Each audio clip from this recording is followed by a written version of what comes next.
ইন্নাল হামদুলিল্লাহ ওয়াসসালাতু ওয়াসসালামু আলা রাসূলিল্লাহ আম্মা বাদ। আহলুস সুন্নাহ ওয়াল জামাআতের স্বীকৃত আকীদা হলো শেষ জামানায় ইমাম মাহদির আবির্ভাব ঘটবে।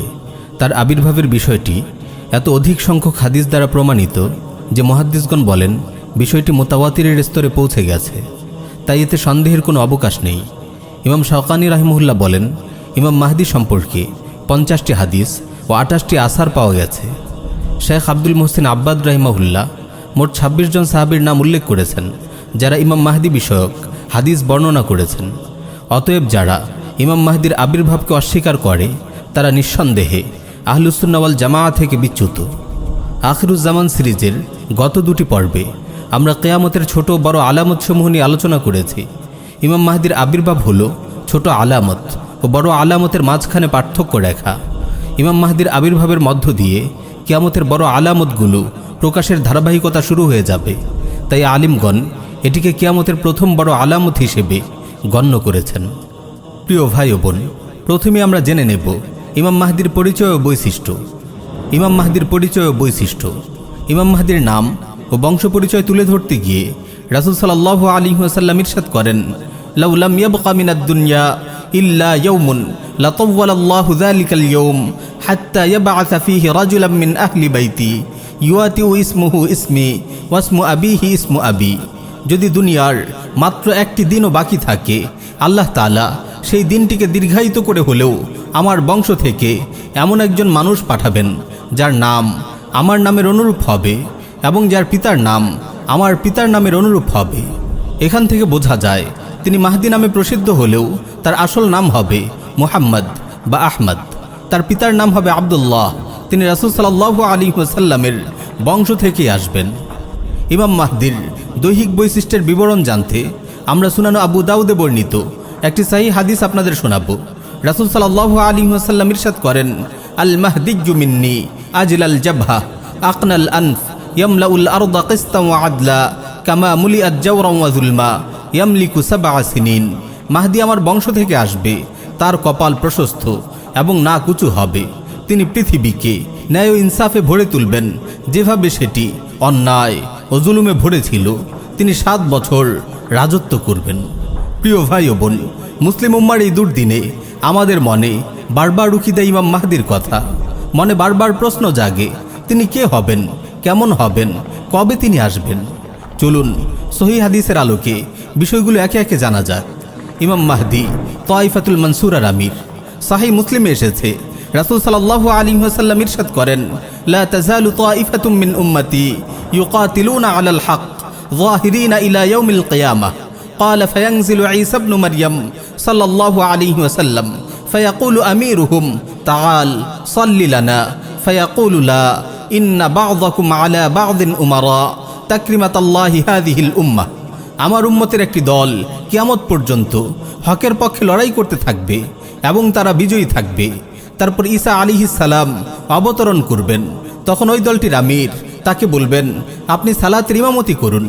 ঈসা আলাইহিস সালাম বলবেন, না, তোমরা একে অপরের নেতৃত্ব দেবে। এটি হলো এই উম্মতকে আল্লাহর দেয়া মর্যাদা। এক হাদিসে আছে, আমিরুহুমুল মাহদি, অর্থাৎ তাদের আমির মাহদি ঈসা আলাইহিস সালামকে সালাতের ইমামতি করার অনুরোধ করবেন। ইমাম ইবনুল কাইয়িম রাহিমাহুল্লাহ আল মানারুল মুনিফ গ্রন্থে হাদিসটির সনদ সম্পর্কে বলেছেন, ইসনাদুহু জাইয়িদ, অর্থাৎ হাদিসটির বর্ণনা সূত্র উত্তম। এই হাদিস থেকে বোঝা যায় ইমাম মাহদি মুকাতিলিন ও মুজাহিদিনদের একজন হবেন। তিনি এসে পূর্ব থেকে চলমান জিহাদের নেতৃত্ব গ্রহণ করবেন এবং জিহাদকে বৈশ্বিক পরিমণ্ডলে বিস্তৃত করবেন। সম্মিলিত কুফফার বাহিনীর বিরুদ্ধে লড়াই করবেন এবং অবশেষে গোটা পৃথিবীর প্রতি ইঞ্চি ভূমিতে ইসলামী খিলাফা প্রতিষ্ঠা করবেন। তার নেতৃত্বে আল্লাহর জমিনে কায়েম হবে আল্লাহর নাজিলকৃত শরিয়া। তার মাধ্যমে বাস্তবায়িত হবে রাসূলুল্লাহ সাল্লাল্লাহু আলাইহি ওয়াসাল্লামের এই মোবারক ভবিষ্যৎবাণী, ইন্নাল্লাহা যাওয়ালিল আরদা ফারাআইতু মাশারিকাহা ওয়া মাগারিবাহা ওয়া ইন্না উম্মতি সায়াবলুগু মুলকুহা মা যুয়ালি মিনহা। আল্লাহ তাআলা গোটা পৃথিবীকে সংকুচিত করে আমার সামনে রেখে দিলেন। আমি এর পূর্ব থেকে পশ্চিম প্রান্ত পর্যন্ত দেখেছি। এই পুরো অংশে আমার উম্মতের কর্তৃত্ব প্রতিষ্ঠিত হবে। প্রিয় ভাই ও বোন, কেমন হবে খলিফা মাহদির শাসনকাল? চলুন রাসূলুল্লাহর একটি হাদিস থেকে বিষয়টি জেনে নেওয়া যাক।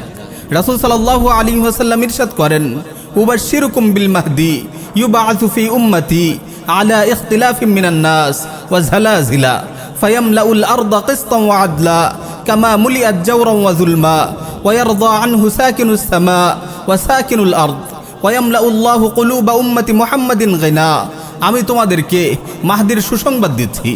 আমার উম্মতের অনৈক্য ও অস্থিরতার সময় তিনি আবির্ভূত হবেন।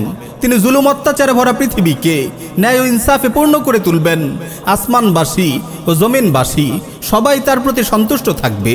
তার শাসনকালে আল্লাহ তাআলা উম্মতে মুহাম্মাদির অন্তরকে প্রাচুর্যে পূর্ণ করে দিবেন।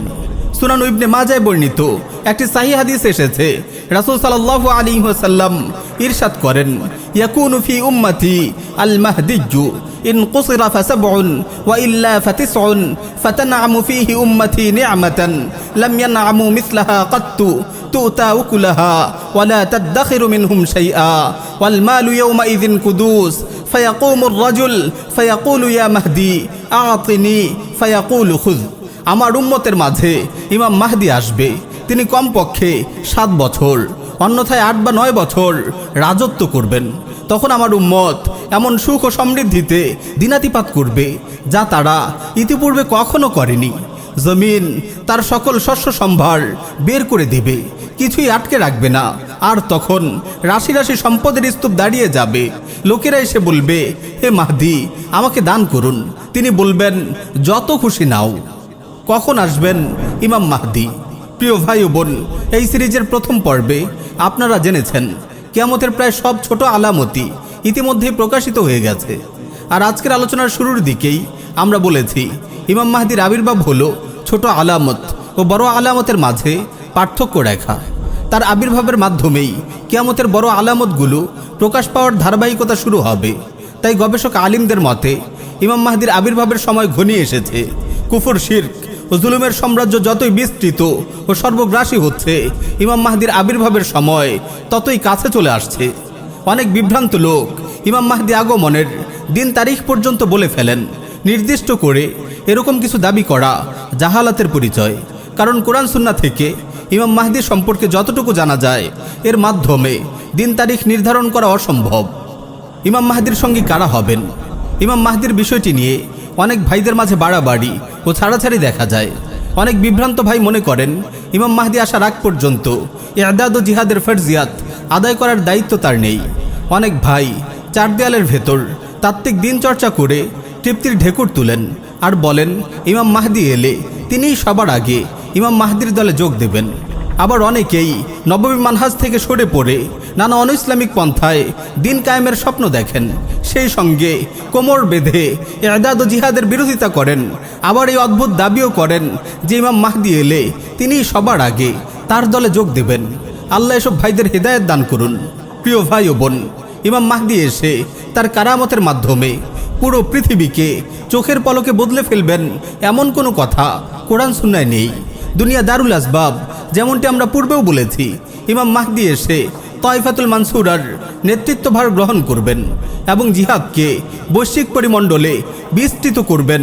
জিহাদ ও কিতাল ফি সাবিলিল্লাহর মাধ্যমেই তিনি গোটা পৃথিবীতে খিলাফা আলা মিনহাজিন নবুয়া প্রতিষ্ঠা করবেন। তিনি এসে দাড়ি পাল্লা কিংবা মিনার মার্কায় নির্বাচন করবেন না। রাস্তায় কর্মীদের নিয়ে বিক্ষোভ মিছিল করবেন না। ইমাম মাহদি যেই মানহাজ ও কর্মপদ্ধতি অনুসরণ করে খিলাফা আলা মিনহাজিন নবুয়া প্রতিষ্ঠার সংগ্রাম করবেন, সর্বকালে সর্বযুগে সেই মানহাজ ও কর্মপদ্ধতি আমাদের জন্য অনুসরণীয়। তায়েফাতুল মানসুরা সম্পর্কে আমরা আলাদা কোনো পর্বে বিস্তারিত আলোচনা করব ইনশাআল্লাহ। ইমাম মাহদির মানহাজ কুফরি গণতান্ত্রিক মানহাজ নয়। তার পথে চলা অত সহজ নয়, কারণ তার পথ দাওয়া ইআদাদ ও জিহাদের পথ। যেই পথের পদে পদে ওত পেতে আছে বিপদ, মুসিবত ও কুরবানি। এমনকি তার কাফেলায় সামিল হওয়ার পথও অত সহজ নয়। এই হাদিসও হয়তো এদিকে ইঙ্গিত করা হয়েছে। ফাইযা রাআইতুমুহু ফাবাইউহু ওয়ালাউ হাবওয়ান আলা সালজি ফাইন্নাহু খলিফাতুল্লাহিল মাহদি। তোমরা যখন তাকে দেখবে তখন বরফের উপর হামাগুড়ি দিয়ে হলেও তার বায়াত গ্রহণ করো, কারণ তিনি খলিফাতুল্লাহ মাহদি থাকবেন।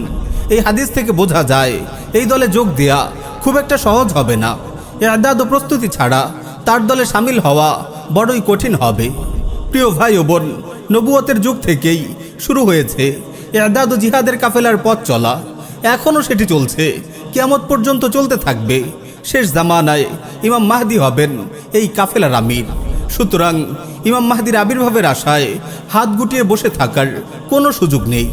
আল্লাহ যখন ইচ্ছা করবেন তিনি আসবেন। তবে দাওয়া ইআদাদ ও জিহাদের পথ ধরে মুসলিম উম্মার পথ চলা অব্যাহত থাকবে ইনশাআল্লাহ। আল্লাহ যখন ইচ্ছা করবেন তিনি আসবেন।